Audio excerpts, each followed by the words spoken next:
अंतरंग और बहिरंग साधनों के द्वारा किए जाने वाले संस्कारों की उपस्थिति में, ये तो अच्छा हुई सिद्धांत आ गया। अभी उदाहरण चल रहा था, ऊपर पढ़ो। जिस प्रकार कुमार दंड चक्र चीवर और डोरी द्वारा किए जाने वाले संस्कार की उपस्थिति में क्या जो राम पात्र का जन्म क्षण होता है, वही मिट्टी के पिंड का नाश क्षण होता है, और वही दोनों कोटियों को में रहने वाले मिट्टीपन का स्थिति क्षण होता है। ये उदाहरण दिया है। अब जो 3 लाइनों में जो उनका उदाहरण है, तो ठीक 3 लाइन में वे उस सिद्धांत में घटाएंगे। तो सर्वांग विलुसांग रूपक जैसा हर चीज वैसी घटाएंगे। इसी प्रकार अंतरंग और बहिरंग साधन द्वारा, उनने क्या लिख दिया था, कुमार चक्र चीवर डोरी और इनके द्वारा, तो ये भी साधन है ना घड़ा बनाने के। तो वहां कह दिया उनने, इनके नाम लिख दिए, समझ रहे ना। और नीचे अकेले उनने साधनों द्वारा कह लिख दिया, उन साधनों का उल्लेख नहीं किया। इसकी वजह से वे 4 नाम हो गए ना साधन में, तो आधी लेन पाव लेन बढ़ गई उदाहरण में, और सिद्धांत में आधी पौन लेन घट गई। देखो नीचे देखो, दोनों में दिख रही ना, ये स्थिति क्षण होता है दोनों में, तो ये पीछे रह गई ना। क्यों रह गई ये पीछे? क्योंकि वो 4 दंड चक्र चीवर की कृपा से रह गई। उनको ने उन्हें साधनों को गिना दिया था परमात्मा। ये इस देखो कि अमरचंद कैसे लिखते हैं, क्या करते हैं, तो फटाफट आपको याद भी हो जाएगा और आप उसी लाइन से लिख भी सकते हो। तो इसी प्रकार अंतरंग व बहिरंग साधनों द्वारा किए जाने वाले संस्कारों की उपस्थिति में जो उत्तर पर्याय का जन्म क्षण होता है, माने वो तो निमित्त का ज्ञान उनने करा दिया कि ऐसी ऐसी स्थिति होती है। तो उसी मिट्टी के, वहाँ मिट्टी का पिंड था और यहाँ भगवान आत्मा है, तो उसका जो उत्तर पर्याय उसमें आने वाली है, तो उस उत्तर पर्याय का जन्म क्षण होता है, वही पूर्व पर्याय का नाश क्षण होता है। ऐसे ही क्रम है। फिर मैं बोलता हूँ अनंतर पूर्ववर्ती पर्यायों का सिलसिला है। इसका नाश, इसका उत्पाद, इसका नाश, इसका उत्पाद, इसका नाश, इसका उत्पाद। ये 24 घंटा हर पर्याय में ऐसा होने का काम है ना। तो ये कितनी महत्वपूर्ण बात है, ये हमारी समझ में नहीं आना चाहिए। इसमें इतने समझाने में इतनी मेहनत क्यों हो? अनंत अनंत पर्याय हैं हर एक द्रव्य में, गुणों में, और वो एक के पास है। इसका नाश क्षण, इसका जन्म क्षण, इसका ऐसा है ना, नाश क्षण होता। और वही दोनों कोटियों में स्पर्श रखना द्रव्यत्व, माने द्रव्यपना कायम रहता है कि नाश हो रहा है। जितना नाश हुआ, प्रति समय नाश, प्रति समय नाश। क्यों प्रति समय नाश? तो कहते घबराओ नहीं, प्रति समय जन्म भी तो हो रहा। ये एक दिन बताया था, समय तो हो गया 5 मिनट में, कि ये अपना पानी का दुष्चक्र है जो कैसे चलता है। कि हिमालय से बर्फ पिघलती है, तो गंगा जी की नदियों में और बाकी नदियों में फर्क क्या है? और नदियों में बरसात में बाढ़ आती है, और गंगा नदी में गर्मियों में बाढ़ आती है, जब पानी की एक बूंद नहीं बरसती है। तो वर्षा से बाढ़ आना ये तो समझ में आता है लोगों के, लेकिन एक बूंद बरसी नहीं तो बाढ़ कहाँ से आ गई? तो वो बर्फ पिघलती है, पर्वत के ऊपर जो बर्फ पिघलती है ना, ये लोग जो इनका तीर्थ है, तो वो बर्फ का ऐसा स्वरूप बन जाता है, पहाड़ की चोटी ऐसी नोक सी ऐसी। तो ये उसमें कल्पना कर लेते हैं कि शिव जी का पिंड है। अब फिर वो धीरे धीरे बर्फ पिघलती है, तो वो शिव जी का पिंड पिघलता जा रहा। तो उनको मालूम है कि फला महीने में ये पिंड पूरा बन जाएगा, फिर उस महीने के बाद पिघलना शुरू होगा, तो 2 महीना में, 3 महीना में ये पिघलता जाएगा। तो एक एक दिन का उन्हें मालूम है कि पिघल के कितना रह जाएगा, फिर कितना रह जाएगा। तो वो हिसाब लगाते हैं कि फला गत वर्ष फला तारीख को इतना रह गया था 19 फुट, और इस साल इस तारीख को 32 फुट है। इसका मतलब वो कम पिघला है। कम पिघला है माने गर्मी कम पड़ी है। अब समझना, वो पानी आया चला वहां से, फिर गंगा जी में बहा, और बहते बहते बहते हर गांव का हिसाब किताब लगाते जाओ कि एक बनारस में कब पहुंचेगा, कानपुर में कब पहुंचेगा, फलानी जगह कब पहुंचेगा, ऐसा बढ़ते जा बढ़ते और बंगाल की खाड़ी में पहुंच गया। अब पानी सब बर्फ पिघल गया, पूरा सब पिघल गया। अब खाली हो गया। अब अगली साल कहां से आएगा गंगा में पानी?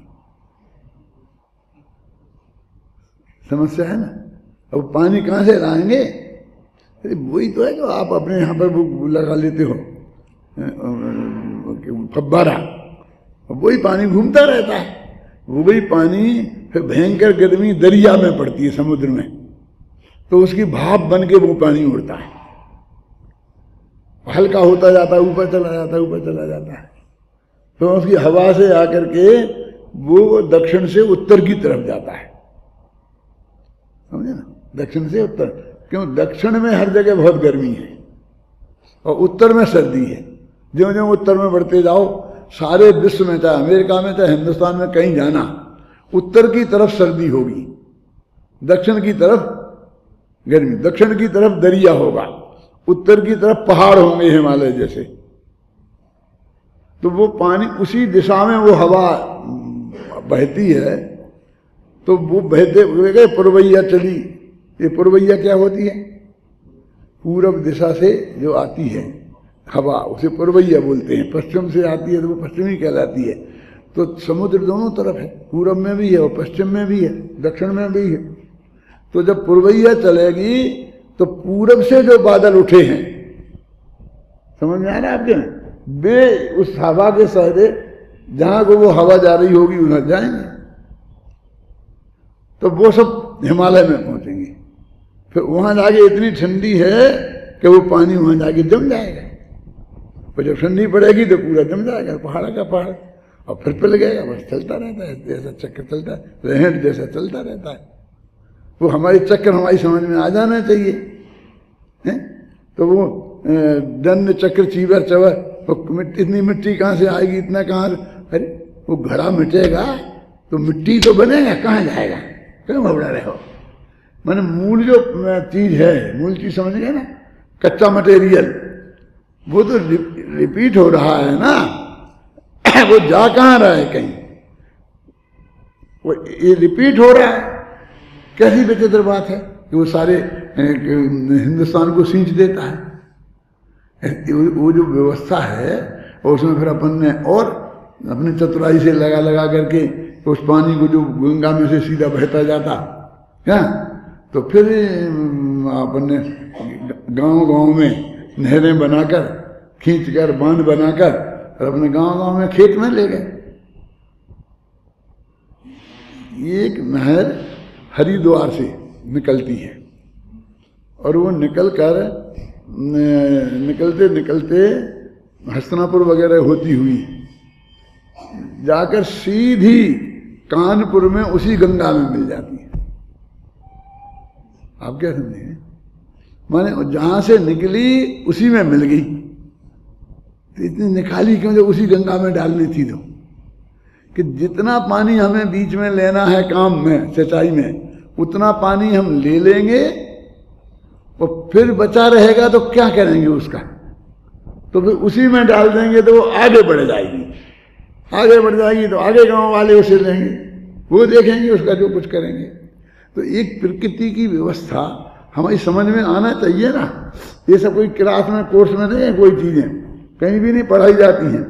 और आप कहोगे आपको लोगों को कैसे आ गई, और वो अपना जो सांगानेर का वो है ना छात्रावास, उनके विद्यार्थी वो कैसे आएंगे, कैसे कहाँ से आएंगे? कौन समझाएगा उन्हें? ये समझाने वाले गुरुजी को ही पता नहीं है। जिस प्रकार राम पात्र मिट्टी का पिंड, मिट्टीपन में उत्पाद व्यय और द्रव्य पृथक पृथक रहते हुए भी वे तीनों अलग अलग भी रहते हैं और मिट्टी कैसी है? त्रिस्वभाव स्पर्शी है ना, तीन स्वभावों को स्पर्श करती है। माने वो मिट्टी में उत्पाद भी होता है, मिट्टी में व्यय भी होता है, और मिट्टी में मिट्टीपन कायम भी रहता है। मिट्टी को ये चिंता नहीं है कि यदि मैं इसमें से कुछ नया उत्पादन करूंगी तो मेरा मिट्टीपन खत्म हो जाएगा। ये परमात्मा मेरे से पूछता था कल परसों 2-4 दिन हो गए कि दादा हर साल इन खेतों में से इतना गन्ना बो देते हैं, कोई भी बो देते हैं ना, तो गन्ना में कितना गुड़, कितना वो मीठा रस निकल जाता है, और फिर बोते तो फिर उसमें से वैसे मीठा रस निकलता है। तो इसी मिट्टी में इतना मीठा रस कहाँ से आता है कि हर साल निकलता रहता है?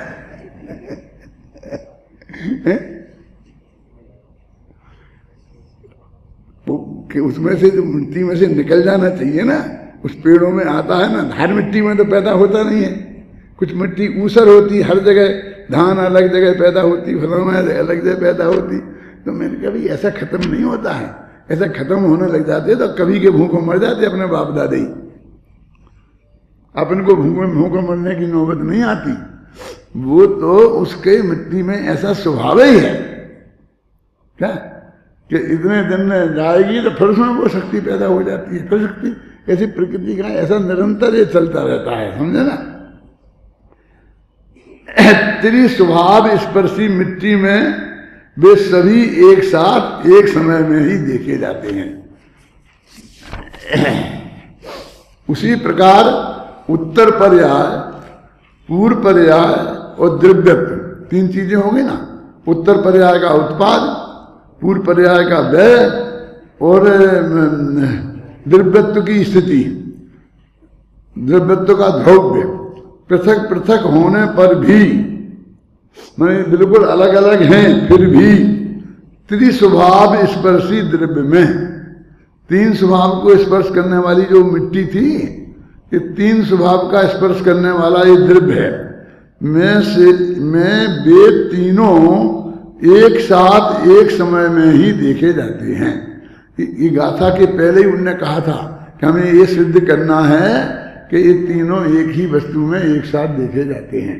अब बीच में जो खुद भी वैसे प्रश्न उठा कर कि हमको तो ऐसा लगता है कि तीनों बिल्कुल अलग अलग हैं, उत्पाद की अलग परिभाषा है, व्यय की अलग परिभाषा है, स्थिति की अलग परिभाषा है, और आप कहते हो कि ऐसा नहीं है, तो हम तो ऐसा भेद की उत्पत्ति देखे जाते हैं और आप कहते हो अभेद है। तो कहते वो जो देखी जाती है आपको, वो भी एक अपेक्षाएं हैं।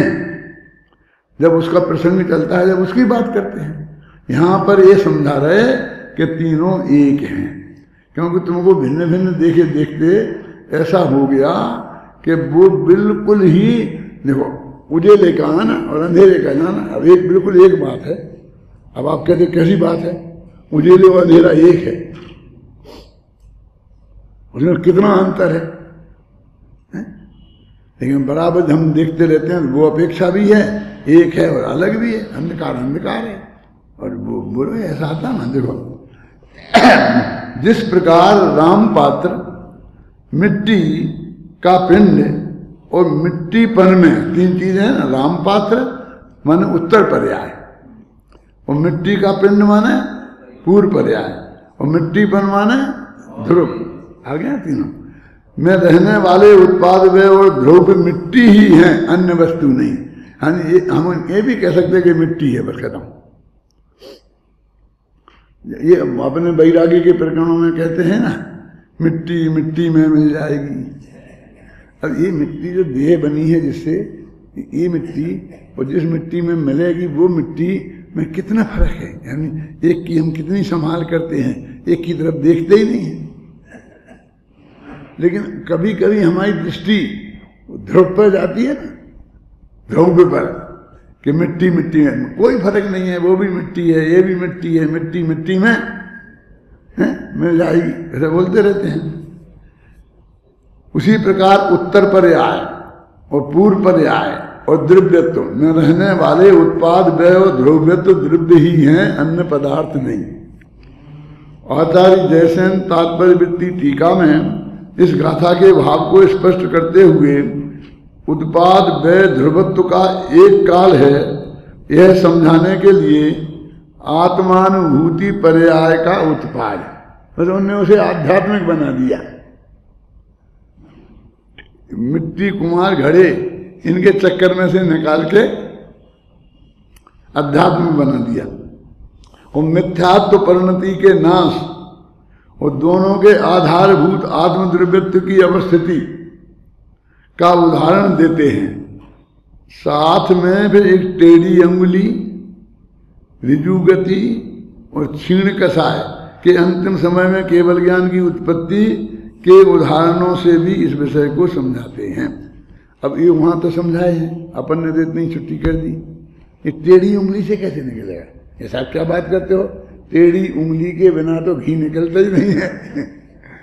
आप समझते नहीं हो, समाज में कभी कभी टेढ़ी उंगली करनी पड़ती है। कहते क्या नहीं कहते हैं, सीधी उंगली से घी नहीं निकलता है, माने हमको कोई कड़काई करना पड़ती है, मजबूती लानी पड़ती है इन बदमाशों को ठीक करने के लिए।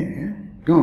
कभी निकालना पड़ता है, कभी डांटना पड़ता है, ये सब करना पड़ता है कि नहीं करना पड़ता है?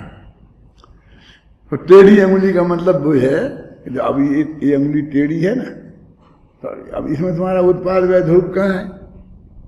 देखो ये अब टेढ़ेपन का व्यय तो सीधेपन का उत्पाद और उंगलीपन की स्थिति समझ में आ गई ना? ऐसा करके अब एक बताया कौन? अंगुली और ऋजु गति ऐसी, वो कोई भी चीज बाण जाता है ना तो वो ऋजु गति से जाता है, बिल्कुल सीधा जाता है, समझे ना?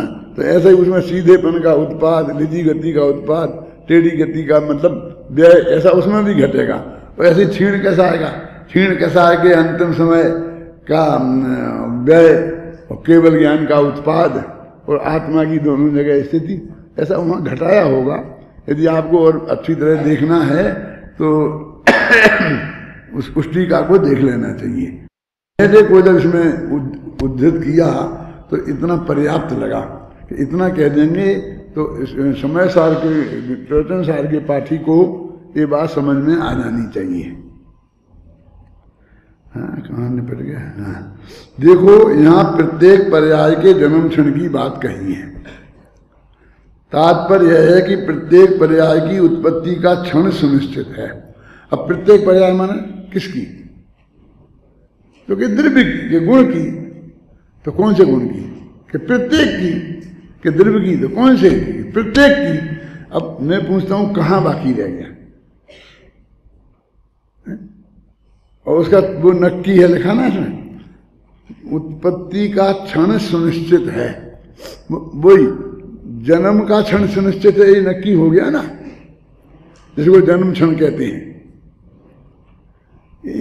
वस्तु के मूल स्वरूप में भी ये बात बिल्कुल बहुत स्पष्ट है। कभी कभी मुझे बहुत आश्चर्य होता है कि इतना अध्ययन इसका गहराई से करने वाले भी इनकी समझ में ये बात क्यों नहीं आती है। इससे वो गुरुदेव की वो बात सत्य लगती है कि जब तक तीव्र मिथ्यात्व का उदय होगा तब तक समझ में नहीं आएगी। टोडरमल जी ने लिखा है कि ये विचार करता नहीं, और विचार उस टाइप का विचार है जिस उपाय से भेद विज्ञान हो, मिथ्यात्व के जोर से ऐसा विचार हो नहीं सकता। क्या जो उन सब चीजों को छोड़ देता है। अपनी जो क्या हालत है कि अपन ने एक दिन में 10 काम करने के विकल्प किए, है ना? तो मुझे ये करना, 10 काम करने के विकल्प किए, उसमें 8 काम नहीं हुए और 2 काम हुए, तो हम 8 को बिल्कुल भूल ही जाते हैं जो नहीं हुए, और 2 को लेकर के निर्णय पीटते रहते हैं। नहीं तो ये निर्णय करना चाहिए कि मैं 80% फेल हो गया हूं, लेकिन वो फेल तो मानते ही नहीं है, क्योंकि जिन विषयों में फेल है उसकी तो मार्कशीट ही गायब कर दी उसने।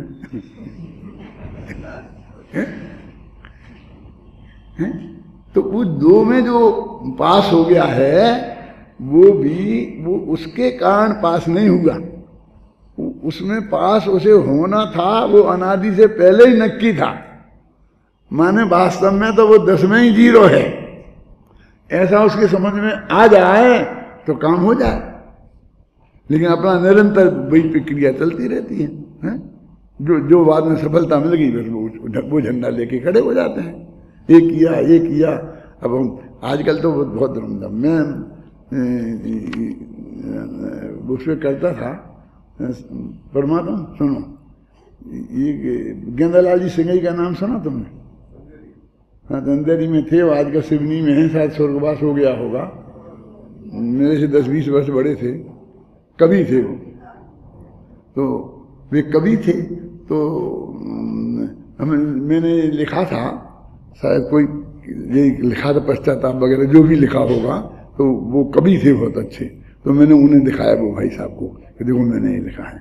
तो उसमें ऐसा लिखा था, मुझे याद है कोई पंक्ति थी कि काव्य कला को जानूं क्या मैंने पहले मैं ये जानता नहीं हूँ, लिखते ना, फिर भी भगवान तुम्हारी भक्ति के बस में जो करता हूँ और वो पार लग जाएगी नहीं। मैंने ऐसी हीनता दिखाने की पद्धति थी। तो मैंने भी अपने कविता में, उस काव्य में ऐसी बातें लिखी थी। तो गेंदालाल जी ने मुझे बताया, मेरे भाई लगते थे वो, उनने बताया कि देखो पंडित जी ये छोड़ो, वो गया जमाना कि जब मुझे कुछ नहीं आता। ये मूर्ख दुनिया ऐसी है कि अपन कहो कि हमें कुछ नहीं आता तो सचमुच समझ लेती है हमें कुछ नहीं है। ये शब्द है उनके, सचमुच ये समझ लेती है कि इन्हें कुछ नहीं आता। तो आज का जमाना क्या है कि मेरे को ये आता है, मैंने इसमें ये किया, ये सोचा, इसे लगाया, ये आप समझ में, वो सारी बातें लिखो। इंटरव्यू देने जाते हैं और वहां पर इंटरव्यू देने जाए और कहे मुझे कुछ नहीं आता साहब। अब आपके यहाँ आऊंगा तो नौकरी करूंगा तो सीख जाऊंगा पढ़ाते क्यों कि तत्वासूत पढ़ा लोगे कि हाँ साहब आज तक पढ़ाया तो नहीं है, कोशिश करूंगा तुम्हारे विद्यार्थियों को पढ़ाने के हिसाब से मेरा भी थोड़ा अभ्यास हो जाएगा कि तू हमारा अभ्यास करने आ रहा है, लड़का सीकर नाऊ का तो सिर कटेगा मार का, ऐसा नहीं करना नहीं। बोले ऐसा नहीं, ये बताया जाता है आजकल, बहुत पुरानी बात है जी, सन 57-58 की, 57-58 समझते हो, 98 नहीं, हाँ 78 नहीं, 58 की बात है कि अब वो जमाना गया है कि जिसमें मुझे कुछ नहीं आता वाली बात। आपको जो आना है उसको सब बताइए, तब लोग समझते हैं, अन्यथा नहीं आपकी बात समझेंगे। देखो यहाँ प्रत्येक पर्याय के जन्म क्षण की बात कही, तात्पर्य यह है कि प्रत्येक पर्याय की उत्पत्ति का जन्म क्षण सुनिश्चित है। जिस क्षण में जो पर्याय होनी है उस समय वही पर्याय होगी, कोई अन्य नहीं। जन्म क्षण के समान व्यय क्षण भी सुनिश्चित है। अब हमारी जो समस्या है ना कि वो वर्तमान की पर्याय नहीं हटी, तो अपन ने वो 6 शक्तियां बताई, भाव शक्ति, अभाव शक्ति, तो वो कहते वो शक्ति है, मतलब उस वस्तु में स्वभाव में ही पड़ी है कि वो हटेगी ही और वो आएगी ही, और कौन हटेगी और कौन आएगी सब नक्की है, तेरे को कुछ नहीं करना है? लिखा जन्म क्षण के समान व्यय क्षण भी सुनिश्चित है, और जब पर्याय का जन्म क्षण और व्यय क्षण सुनिश्चित है तो फिर क्या शेष रह जाता है? स्थिति की बात क्यों नहीं कहते हैं कि स्थिति तो मूल वस्तु है ही। कितनी पर्यायों का जन्म क्षण होगा और कितनी पर्यायों का नाश हो जाएगा, लेकिन वो वस्तु माने द्रव्य वो खत्म हो जाएगा। अपन को नहीं लगता है ऐसी ऐसी पर्याय नष्ट होने लग जाएं तो हमारे सब आधा तो द्रव्य खत्म हो गया। अनादिकाल से आज तक की पर्याय तो नष्ट हो गई, क्यों? अब तो इसलिए कहते हैं वो हैं, वो एक अपेक्षा नष्ट हो गई, वो भी एक अपेक्षा है, और हैं ये भी एक अपेक्षा है, और दोनों अपेक्षाएं हाथ पर रखे हुए आंवले जैसी दिखनी चाहिए, तब हमारा ज्ञान सच्चा है। उसमें हमें एक अपेक्षा में मजबूती दिखे और दूसरी अपेक्षा में कुछ कमजोरी दिखे तो समझ लेना कि हमारे वस्तु स्वरूप की पकड़ अभी हमें सच्ची कि खेत का रस सब खत्म हो जाएगा फिर गन्ने में रस आएगा कहाँ से? नहीं होगा। वो बाप दादों के बाप दादों से उस खेत में गन्ना पैदा होता है, इतना गुड़ निकल गया होगा कि उस गुड़ के हिमालय जैसे ढेर लग जाते। कुंद कुंद बोलते तो ऐसी गाथा में ऐसा लिखते हैं। फिर उन्होंने पृथ्वी कमंडल गिन लिए ना, कितनी बार मुनि हुआ है कि इतने पृथ्वी कमंडल होंगे कि वो ढेर लग जाएंगे। क्यों? लेकिन हमें तो कहीं पड़े दिखते नहीं पृथ्वी कमंडल। अरे व्यय हो जाएगा, उत्पाद क्षण हो जाएगा, सब होगा। देखो जब पर्याय का जन्म क्षण और व्यय क्षण सुनिश्चित है और स्थिति क्षण क्यों नहीं लिख रहे? उसके लिए तो लिख ही रहे, तो फिर क्या शेष रह जाता है? माने अब तुम्हें क्या काम रह गया बोलो? हर चीज जो जब होनी है पैदा में होगी, सो काल में होगी होगी। तुम्हारे लेने से एक समय पहले होगी नहीं, एक समय बाद होगी नहीं। सो काल में उसे रहना टाला नहीं जा सकता है, एक समय बाद उसे टालने से कोई रोक नहीं सकता है, और उसका मिट्टीपन कहीं जा नहीं सकता। मतलब द्रव्य की स्थिति समझ गया ना? स्थिति मूल फंडामेंटल माल तो रह नहीं वाला है। पानी भी ऐसा घूमेगा, मिट्टी भी ऐसी घूमेगी, हवा भी ऐसी घूमेगी, वनस्पति भी उगेंगे, पेड़ खत्म होंगे, फिर जमीन में से फिर उग जाएंगे। इन्हें को अपन तो लगाते हैं, बोते हैं कुछ गेहूं वगैरह तो, लेकिन जंगल में कितनी वनस्पति है, उन्हें कौन बोता है, कौन लगाता है, कौन काटता है, कौन नष्ट करता है? होती रहती है, नष्ट होती रहती हैं, पैदा होती रहती हैं, नहीं रहती हैं। कि बड़े में इतने बीज होते हैं, सुनना, और सबके सब उग जाए तो इतने बड़े पेड़ तो हजार हजार वर्ष तक खड़े रहते हैं, तो बड़ों ही बड़ों से भर जाएगा ये तो। आप समझे ना? लेकिन कोई खतरा नहीं है। आज तक किसी ने चिंता नहीं की कि बड़ की नस्ल खत्म ना हो जाए, और न ये चिंता की कि इतने अधिक बड़ ना हो जाए। क्यों? आप जानते हैं बड़े वृक्ष के पेड़ के नीचे कोई भी हरियाली वनस्पति पनपती नहीं है। जहां तक उसकी छाया जाएगी, समझते हो, वहां एक एक इतना वनस्पति का कोई टुकड़ा पैदा नहीं हो सकता।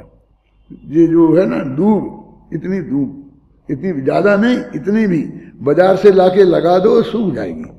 कितना ही पानी पिलाना, सड़ जाएगी। क्या है? क्यों है ऐसा? जानते हो? बोलो क्यों है? उसकी इतनी ज्यादा भूख है कि उतने एरिए में जहां तक उसका पत्ता भी की छाया भी पड़ती है, वो सारा जमीन का रस वही पेड़ सोख लेता है, उसमें कुछ बचता ही नहीं है।